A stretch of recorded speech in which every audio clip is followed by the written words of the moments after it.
Debbie, and welcome to Heskett Haven Farm.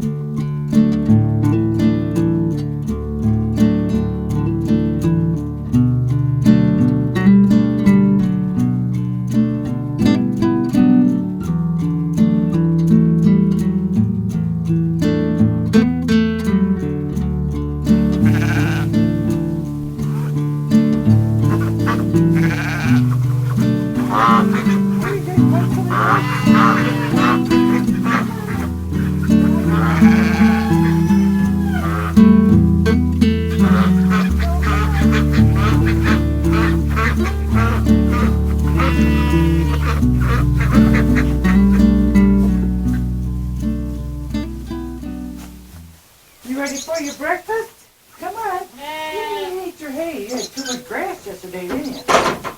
You're not even hungry. Huh? Good girl. Yep. Yeah, that's a girl. Let me get you hooked up over here, and then I'll get you breakfast, okay? That's a girl. Yeah.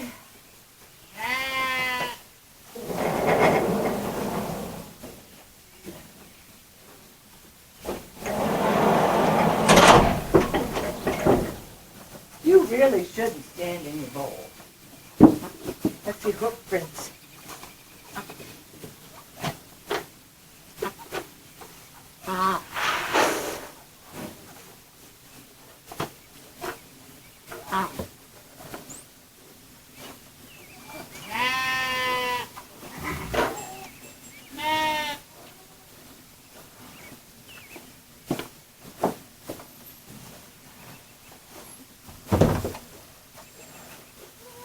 So,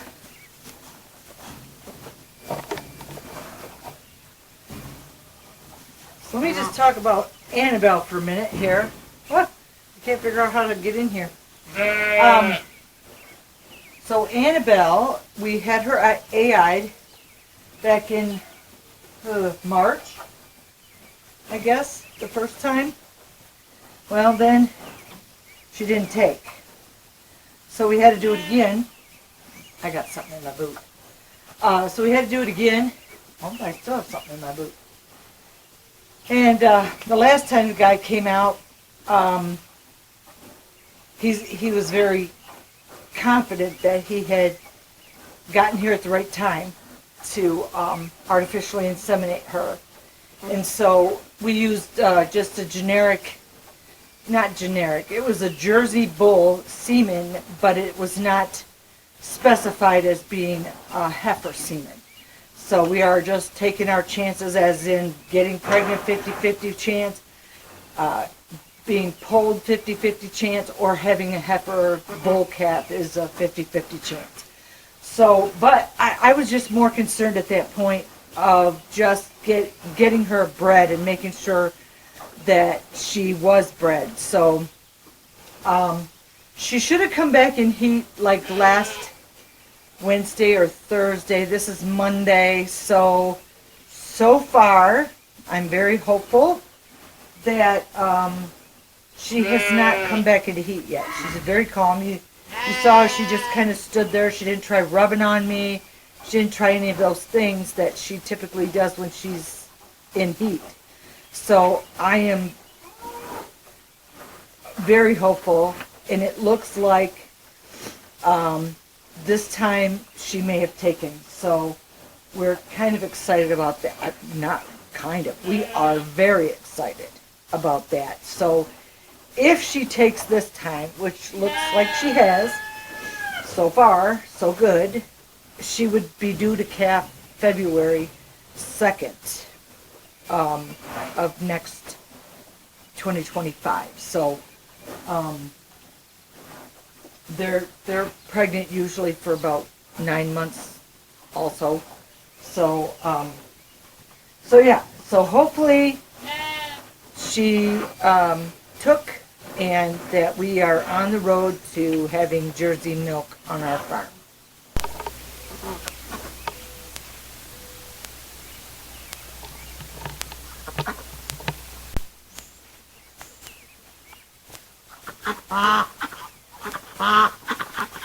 Hey, girl.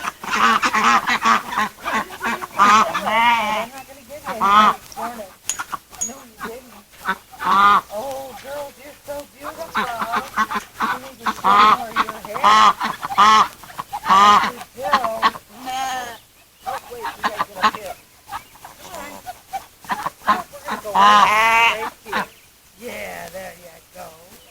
Good girl. I'm going to get that wool off you. It's hanging. All right. All right.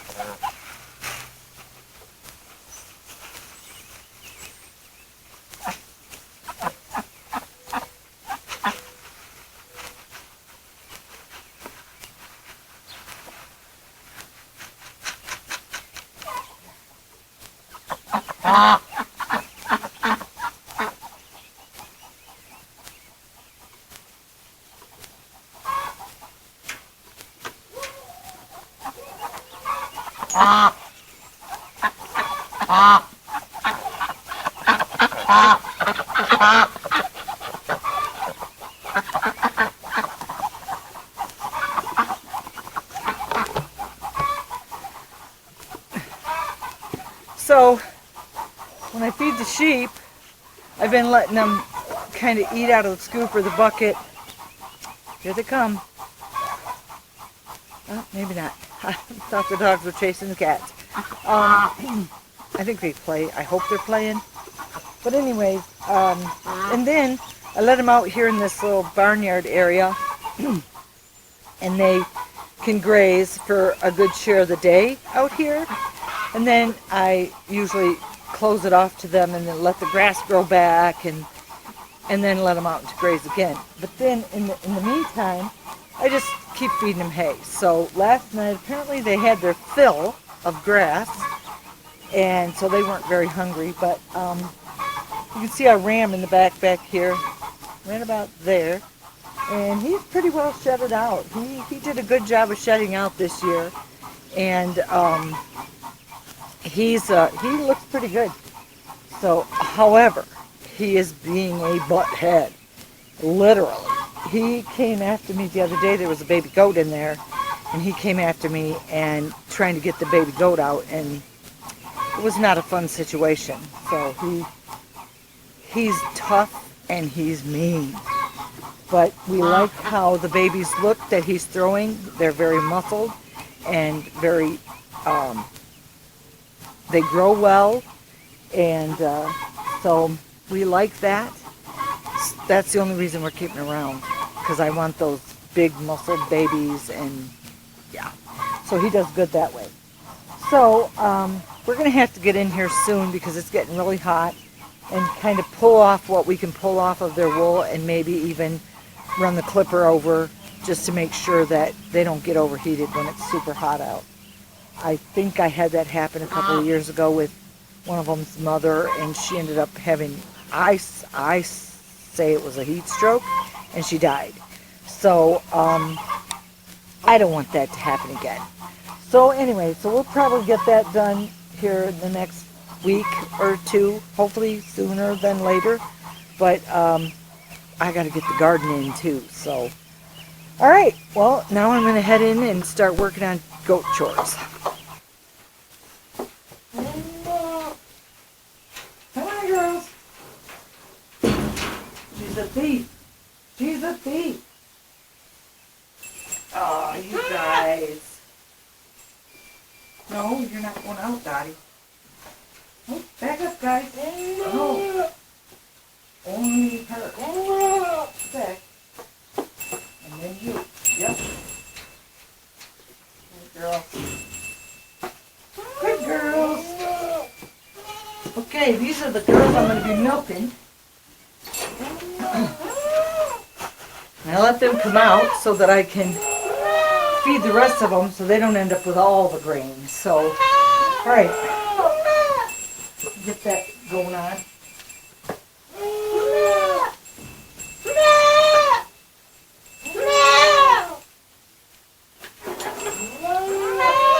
I got it.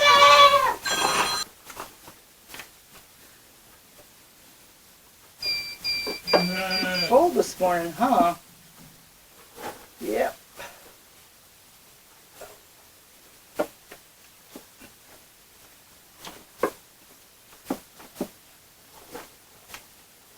But you're pretty clean. That's a good sign.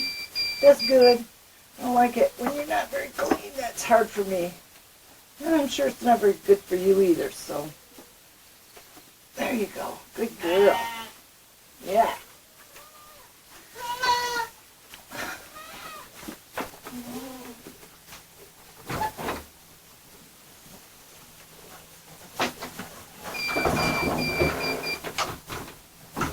Don't jump. Alright, so a couple things I wanted to talk about today. Well, while I milk is a good time to do it. So, maybe. So, I said something about not, things don't always go great on the homestead. And they don't always. Everything is not always good. So what I had happen this year, I think I'm going to pull you in just a bit closer.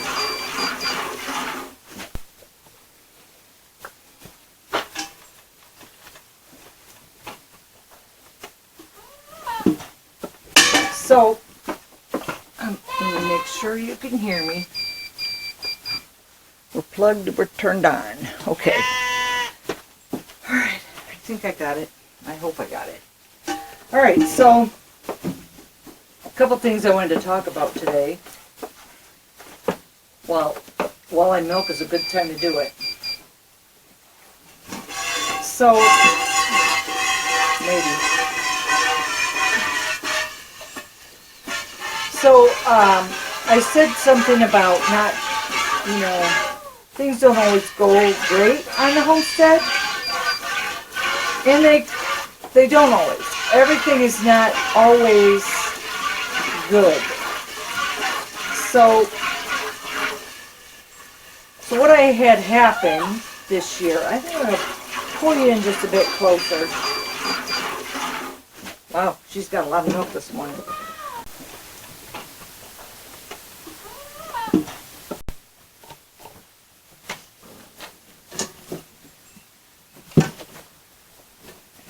Okay, let's try it again, Gaddy. I know. So we had a very successful birth this year as far as I could see. It seemed very successful.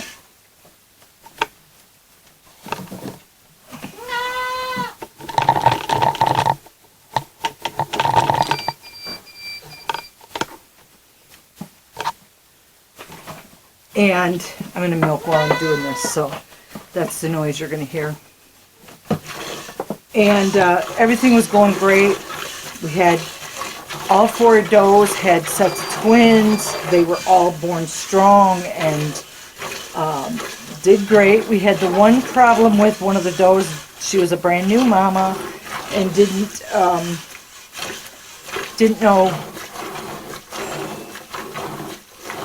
know how to feed her babies, or didn't know that she should be feeding her babies or something.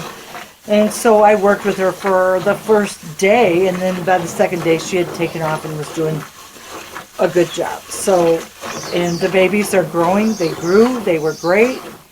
Well, after a couple of weeks I noticed the buckling was groaning. And then he would be fine. And then, to top it all off with that, all the does started coughing. Right after their babies were born, they started coughing. And then they went off their feed. And then they just laid around. They didn't want to eat their hay. They didn't eat their grain. And they coughed. So I encouraged them. I tried to get them going. So then I checked their famacha, and they looked like they needed to be dewormed. So I did that. Withdrew the milk for 9 days. During that 9 days, they just kept coughing. So I thought, well, okay, they've got some sort of respiratory thing, and they're just not kicking it, because they still weren't eating. So I I decided it was time to give them some antibiotics. So I gave them some penicillin. The ones that were coughing got penicillin. And that I could tell they felt better, but they were eating, they were drinking, they were eating their hay, they were up more, they were outside. I got them out in the sunshine, got them out, in the fresh air, got them on a little bit of pasture, what we had at the time, and they seemed like they were doing okay, but they kept that cough. And then, Mother's Day weekend was. I came out, did chores in the morning, and all the babies are running around. They're doing great. They're still coughing, the mothers. Some of the babies had now started coughing, so they were getting penicillin too. I checked their famachas. They still looked like they were needed to be dewormed again, but I'm not going to do that right off the bat. So I just kept watching them. Well, that evening, Mother's Day weekend, Saturday evening, I came out to do chores in the evening times, and that little guy was grunting again. He'd been playing. He'd been doing fine. He'd been playing, but he was standing up, but he was grunting. So, and I had read that was maybe one of those symptoms of the pneumonia, because they're uncomfortable, they're hurting, whatever, they're coughing. It hurts to cough, blah, blah, blah. He'd been coughing. But he seemed like he was doing okay. So I thought, well, gosh, maybe he's got a stomach ache. So I went and got some baking soda, offered that to him. He didn't want it. He walked away from me. His knees crumpled down, and he died right in front of my eyes. Like within 30 seconds, his heart was gone. He was done. I don't know what it was. Well, my husband was here, so he took him out and took care of him, buried him. I was pretty broke up, actually. I didn't know. There was nothing I could do. I mean, at that point, there was nothing I could do. And so Monday morning, I was on the phone to the vet. And he said, well, the coughing and that baby dying, didn't have the same thing going on. There was something different happening with that little guy.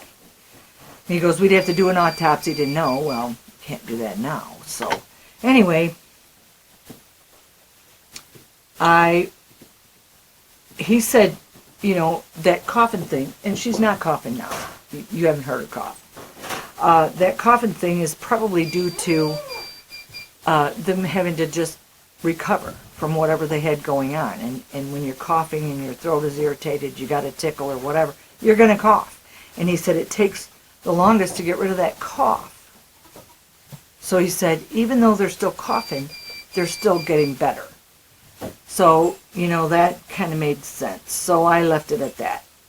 And, but the two little ones then started coughing now. So I called him back, and he got me an antibiotic, a stronger one than penicillin, and I gave it to those two babies. And they're not coughing, and that was last week. So they're not coughing. I have not heard them cough all weekend. So that is a bonus for me. But it was a struggle. It was hard, and I didn't want to make a video during that struggle, because I was like, I don't know what's going on. I don't want to say what's going on, because I don't know. And I still don't really know what was going on. I thought it was maybe pneumonia, but it could have been. Could have been. And it just had to run through everybody. So, anyway, let me finish my chores. And if I think of anything I forgot to say, I'll add it in. So yeah, I did forget to say some stuff, okay? Because I gave them antibiotics, and then they just were not very energetic and very pushy like they normally are. They They still aren't really, but they're getting better. Getting better about being pushy. Yeah, that's something you want. But anyway, so I gave them each a little dose of selenium with vitamin E in it, and then a month after that I gave them another little dose of that, and I gave all the babies a little bit of it, just a little swipe on their roof of their mouth, just enough to, and that they all liked it, which was kind of weird that they would want that, because usually you have to fight them to take anything in their mouth. Well, they didn't. They wanted it. So it made me feel like they were deficient in it. Oh, let me get this bucket down here. And then I also gave them a B complex vitamin. And that, you can't overdose on that. They shed off what they don't need. They'll, their body just passes it off. So I've been giving them that. And they like it, and they want more. So I am riding the fence on that, because I don't know if it tastes good to them, but they say if it does taste good to them, that they're deficient in it, and that they would stop that when they don't need it anymore. So far, the does, I've given it just to the does. There's only one doe that's snubbing it. And the rest of them are like, yep, I need that, I want it. So I've been giving them that, like every couple days I give them another little taste of it. So I don't give them very much because it's expensive, and I know they need it, but I know that they can get it in their diet as well. So, but I think that might be helping a little bit too. They seem to perk up after I started doing that. With all of it, the selenium and the vitamin B complex. So, but the other thing is, we went to conference. We went to the very first Mitten Homesteaders, Michigan conference, and I was going to videotape a lot of it, and got there and got so into it. I mean, it was very fun, and got so into it, I forgot to video a lot of it. So I have a little bit. I have a couple of videos. One video from the second day, a couple videos from the first day. So I will add that into this video just so you can kind of see what was going on and see what we did. And it was small. It was pretty small. I think they only had like 250 people buy tickets for it, but they were definitely set up to accommodate a lot more people, a lot more vendors, and it was pretty cool. A lot of the same stuff that I do here was there. So it was so good to see people with the same heart for doing what we do, and interested in learning about all of it and all their options, and all getting ideas and bouncing off other ideas off of other people, and just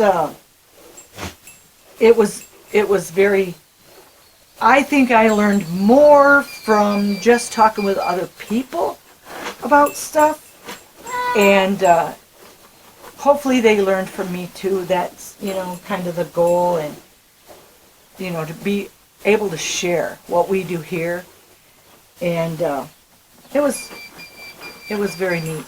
I enjoyed it thoroughly. Would I go again? Maybe. But then again, I want to hit a bigger conference. I want to see the big guys, the gurus of homesteading.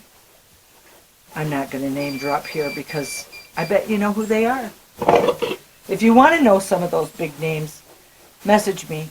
I can always put it in my links below, or comments, that I can name some of those big gurus in homesteading that really have the education behind what they're doing.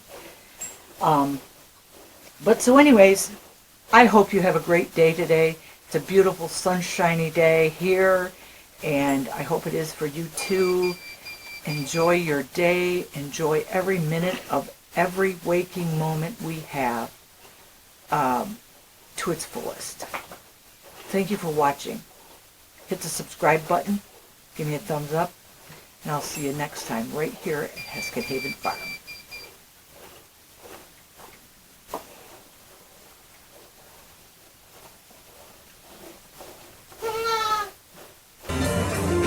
Hi, I'm Debbie from Heskett Haven Farm, and we are here today at Lake Odessa for the Mitten Homesteaders Conference, and we are so excited to be here.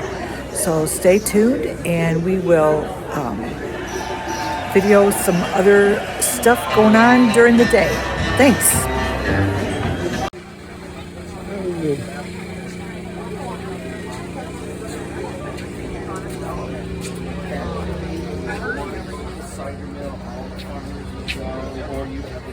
The vendors. Cover crops. When we go to plant, we put compost tea in with all the seeds. We use wood vinegar as well as an herbicide and a fertilizer. So that's our cover crop at the moment. And it'll be in about a week or two.